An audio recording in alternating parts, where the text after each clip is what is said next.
ये एग्जाम्पल 7 3.2 का क्या है? 3.2 का एग्जाम्पल 7, ठीक है। तो कह रहा है इसमें 2 रेल्स, रेल की पटरी जो है क्या है, ये रेल की पटरी दिखा रही है। 2 रेल्स, रेल्स को भी बोलते हैं। रेल का मतलब क्या है बच्चों को? रेल का मतलब ये की पता है? अबे रेल का मतलब होता है कंप्लेंट करना, चिल्लाना, क्या समझ में आ गया? और रेल का मतलब हमें तो एक ही पता है, रेल आ रही है। अबे रेल का मतलब होता है रेल की पटरी भी होता है। रेल आ रही है, अबे रेल की पटरी भी क्या? तेरा दिमाग यही लग रहा था ना, यही कह रहा था ना, ये रेलवे ट्रैक होता है। अबे रेल्स का मतलब रेल की पटरी होता है, ठीक है। तो ठीक है, अब ये बताए लोगों का इंग्लिश का अलग अलग सिस्टम है। वो कार है ना, कार का मतलब क्या होता है? कार, अंग्रेजी में कार का मतलब रेल का डब्बा भी होता है। कार्ट नहीं होता, कंपार्टमेंट भाई अलग अलग है।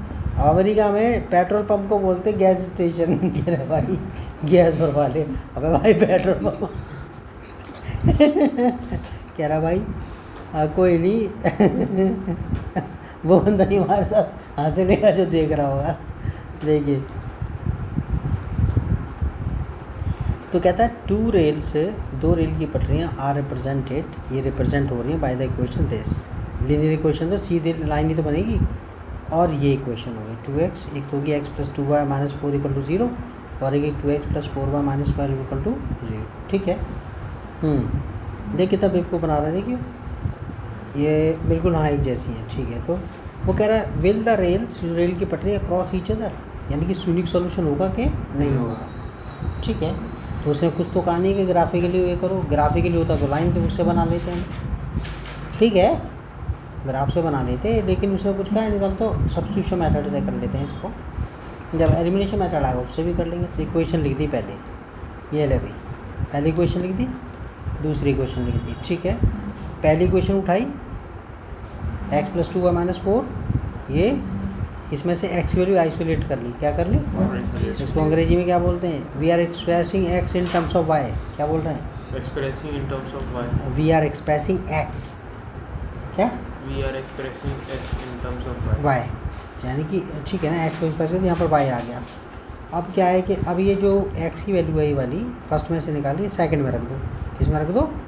सेकंड में, जहाँ x की वैल्यू है ये वैल्यू रख देंगे, ये वाली 4 - 2y लिख रखा है। Putting x = 4 - 2y in equation 2, equation 2 में रख दी।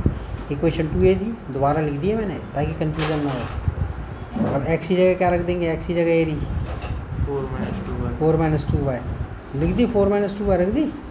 अब 2 डिस्ट्रीब्यूट होगा अंदर जाके, 2 4 8 माइनस का 4y, 4 पर बाकी तो ऐसे ही है, उन्हें क्या करा है इसमें अंदर, ठीक है। तो आगे क्या हो गया? प्लस -4y + 4y आपस में कट गए, कितना हो गया? 8 - 12 = 0। अब ये डिफरेंस इनका -4 = 0। अब ये तो गलत हो गया, -4 0 के बराबर कहाँ होता? क्या -4 0 के बराबर नहीं होता, -4 0 के बराबर नहीं होता। तो जो वो होती है ना, जो इनकन्सिस्टेंट पेयर ऑफ इक्वेशंस होती है, क्या होती है? इनकन्सिस्टेंट पेयर ऑफ इक्वेशंस होती है जिनका सॉल्यूशन नहीं निकलता है, यानी कि जिनकी ग्राफ पैरेलल लाइन जाता है, क्या जाता है? जिनका ग्राफ पैरेलल लाइन जाता है, जब उन्हें अलजेब्रा से सॉल्व करते हैं तो LHS और RHS दोनों सेम नहीं आते, क्या सेम नहीं आते, ठीक है, समझ में आ गया?